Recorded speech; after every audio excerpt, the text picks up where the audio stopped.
Quote of the day from the book Your Faith is Your Fortune by Neville Goddard. Stop trying to change the world, since it is only the mirror. Man's attempt to change the world by force is as fruitless as breaking a mirror in the hope of changing his face. Leave the mirror and change your face. Leave the world alone and change your conception of yourself. The reflection then will be satisfactory. Power of Awareness.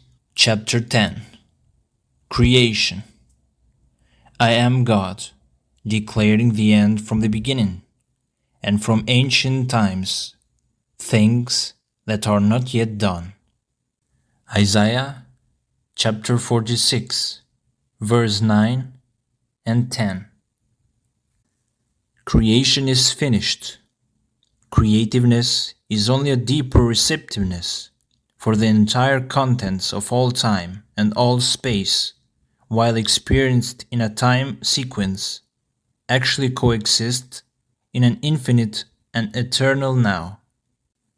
In other words, all that you ever have been or ever will be, in fact, all that mankind ever was or ever will be, exists now. This is what is meant by creation, and the statement that creation is finished means nothing is ever to be created. It is only to be manifested. What is called creativeness is only becoming aware of what already is. You simply become aware of increasing portions of that which already exists.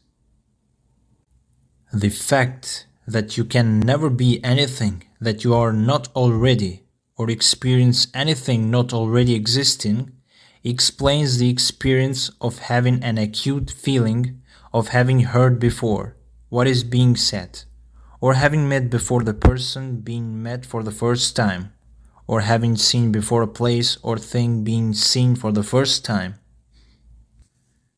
The whole of creation exists in you, and it is your destiny to become increasingly aware of its infinite wonders and to experience ever greater and grander portions of it.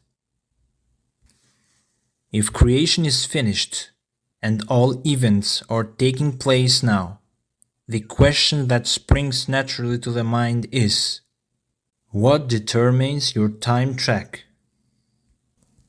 That is, what determines the events which you encounter? And the answer is your concept of yourself. Concepts determine the road that attention follows. Here is a good test to prove this fact. Assume the feeling of your wish fulfilled and observe the route that your attention follows. You will observe that as long as you remain faithful to your assumptions. So long will your attention be confronted with images clearly related to the assumption. For example, if you assume that you have a wonderful business, you will notice how in your imagination your attention is focused on incident after incident relating to that assumption. Friends congratulate you, tell you how lucky you are. Others are envious and critical. From there, your attention goes to larger offices, bigger bank balances, and many other similarly related events. Persistence in this assumption will result in actually experiencing in fact that which you assumed.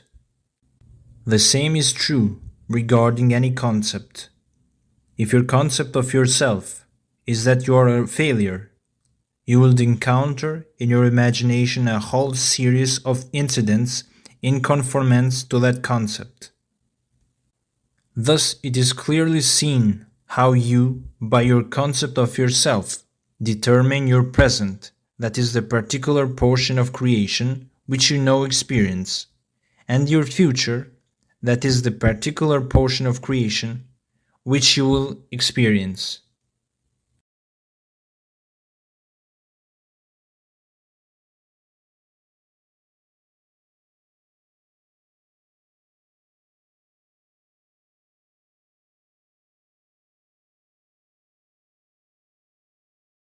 You know, we can say the same thing over and over, and finally, at one little moment, people grasp it. They understand it. So I can tell you night after night that all things exist in the human imagination. And I can tell you that man is all imagination, and God is man, and exist in us and we in him. That the eternal body of man is the imagination, and that is God himself. That is the divine body we call Jesus Christ in Scripture. And because of previous training, we may question that or hesitate to, well, take it seriously. Tonight I hope I can show you through stories how true this is. You may never really lose yourself to the extent that I wish you would, but nevertheless, I'll tell you.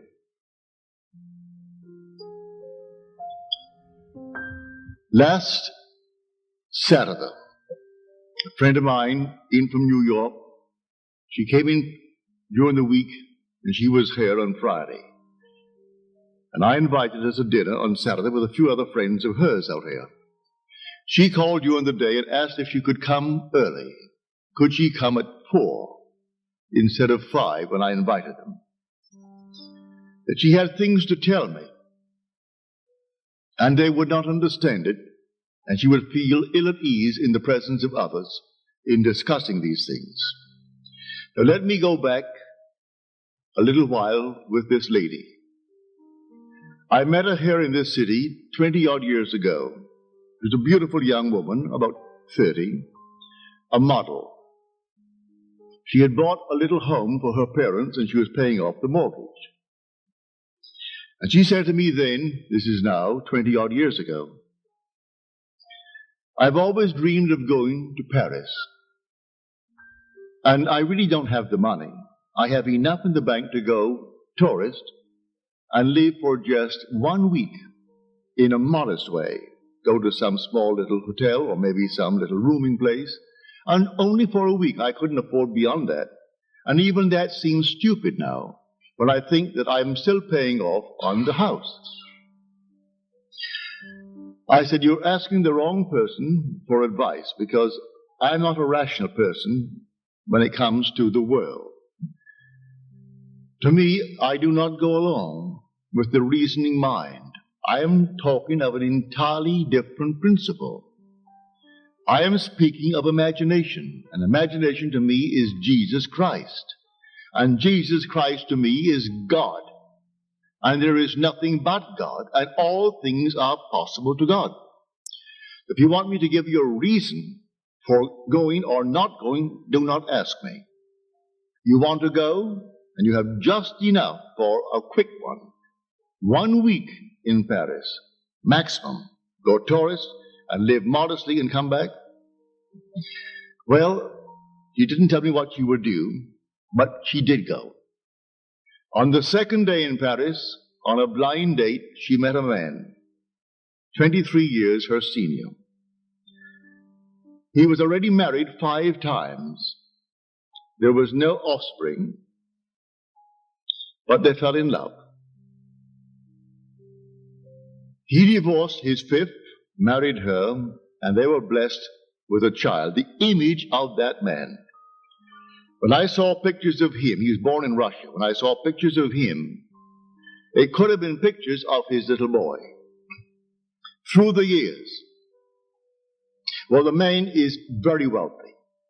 He came into a fortune. International business. Factories here in our country, factories in Paris, factories in Puerto Rico, and factories all over. A very, very wealthy man. He went wild over this offspring. Well, as the boy grew, he was then 2.5 years old, and one night I had a vision. and I saw a little boy. He was about 5 years old, handsome beyond measure.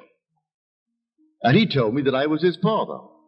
I said, well, if I'm your father, then when are you going to come on earth and be my son? So I'm your father. Are you coming down to earth and be my son? He said, yes. I said, when? He said, on the 10th of November. I said, you are? Now this is late September. So I said to my wife the next morning, I said, darling, you know you're going to have a baby on the 10th of November. Well, she said, I really believe all that you teach, but after all, this is ridiculous. I'm not even pregnant. This is late September. I'm going to have a son on the 10th of November. She said, no, that is out. I said, all right, that's what he told me anyway. That night in New York City at my lecture, this lady appeared. Her little boy was 2.5, and she was way out in hair. She looked as though she could have it right then. So I said to her, when do you expect your son? She said, no son. I'm going to have a daughter. Joseph and I, we want a daughter. Don't want any son, we have our son. I said, but when do you expect your child then? She said, oh, the doctor said around early January. I said, should your son be born on the 10th of November, may I tell you his name? His name is Neville Mark, because that's what he told me. Well, on the 10th of November, she had her little boy, and she called him Neville Mark. Well, the family now of 4, the 2 boys, and they grew. When the first one, the image of his father, Larry, reached the age of 18, they sent him off to college in England. Pardon me. And one morning, on a Saturday morning, I got a call from her, and she said, Larry is dead. Didn't prepare me at all. Larry is dead. I said, what are you talking about? She said, I've just got a call from the headmaster of the college in London. Larry was killed today, suddenly, in this automobile accident. 1 of 5, but he was the only one killed. The others survived. He wasn't driving the car, he was in the car. And we are leaving within an hour. Joseph and Neville and myself were leaving in the hour to go to London. So they did, and brought back the ashes of Larry and scattered it in Central Park. She went into shock, completely shocked. And for 2 months, she wasn't here. Her husband called me long distance. He wrote me to what to do. I do not know what to do. Should I put her into some asylum? Should I bring in something? Because she is not here. She refuses to be part of this world. But you do not know this woman. She has a determination that is like steel. You can't divert her. She can take any goal in this world and realize it. And she had one goal now. She had to know about Larry. If what I'm teaching is true, that all things exist in the human imagination, then Larry existed in her imagination. And she had to see him and touch him and know him, and know that he survived. She said, my religion failed me. My philosophies failed me. I couldn't open a book. Nothing could in any way encourage me or support me. And I lived in this state, just completely in shock, to the despair of my family. And on this morning, 2 months later, I felt something surging within me, surging and surging. And then out of my own being, here comes Larry. He is seated on the side of this chair in my bedroom. It's my bedroom. He lived on the 33rd floor on Central Park South. Here is Larry. And then I said, Larry, there? Well, I can put myself there too. And she did. I sat right next to him and felt him. Everything was once only imagined. Now tonight, Find out exactly what you, not what they think you ought to want, what you want. Ask no one's permission. You don't need any man's permission. You don't need your own decision. What do I want? Now, what would it be like if it were true? What would I feel like were it true? Now, catch the mood and try to give that mood all the sensory vividness of reality, all the tones of reality, and then sleep in it, just as though it were true. And then await the inevitable. The inevitable is you're going to resurrect it and objectify it on the screen of space. And then the world will call it real. And they may not believe you. It doesn't really matter. If you tell them it came to pass because you simply imagined it. Now, they'll point to the series of events that led up to it. And they will give credit to the bridge of incident across which you walked towards the fulfillment of that state. And they'll point out some physical thing that was the cause. No, the cause is invisible, or the cause is God. And God is invisible to mortal eye. Who knows what you're imagining? No one knows. But you can sit down and imagine, and no one can stop you from doing it. But can you give reality to the imagined state? If you do, yes, a bridge of incident will appear in your world. And you'll walk across some series of events leading up to the fulfillment of the imaginal state. But don't give causation to any physical step that you took towards the fulfillment of it. You imagined yourself having a marvelous business. And then comes the day a building is for sale, and you haven't a nickel towards it. And not a total stranger, but a man comes in and asks you quite in a friendly manner, are you going to buy it? And knowing you don't have a penny, you say to him, as you would a friend to a friend, with what? And then he said, well, I have money. It's only in the bank drawing nothing. You say, but I have no collateral. Well, he said, I've watched you. You're an honest person. Your family, they're honest. I think they are. Would you like me to buy it for you? I'll get my lawyer to bid for it. If they knew that I'm bidding, that I have money, they'll bid me up. And so I get it at the very lowest price by getting a lawyer who represents more than one client, and they do not know who he represents, and he'll bid for it.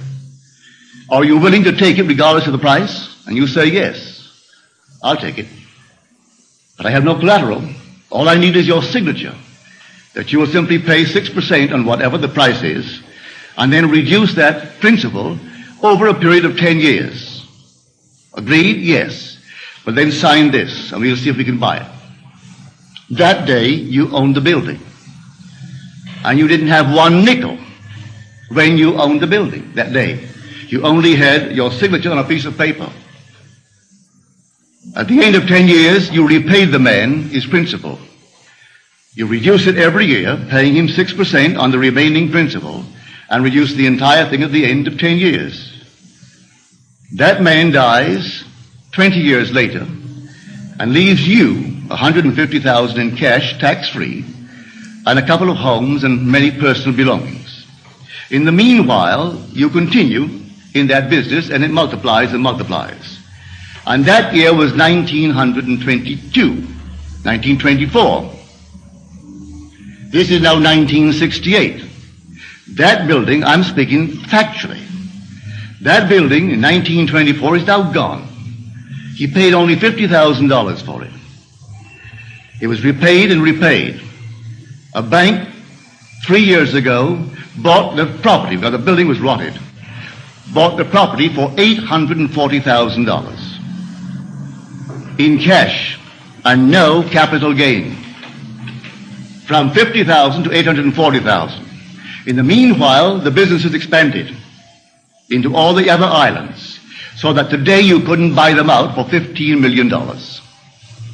All in imagination. And this goes back to the imagination that preceded this man's offer to buy the building.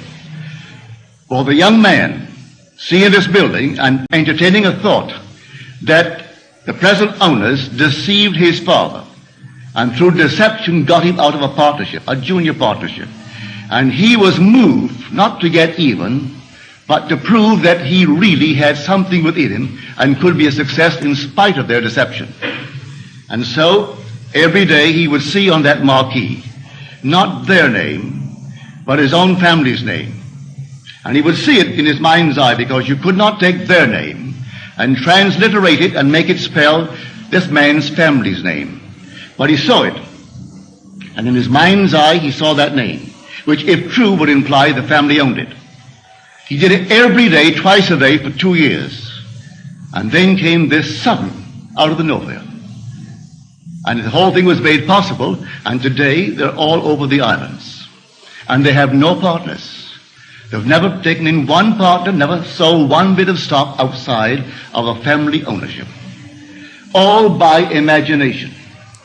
Now I know what I'm talking about because I am a member of that family. I'm speaking of my own family. This is not hearsay.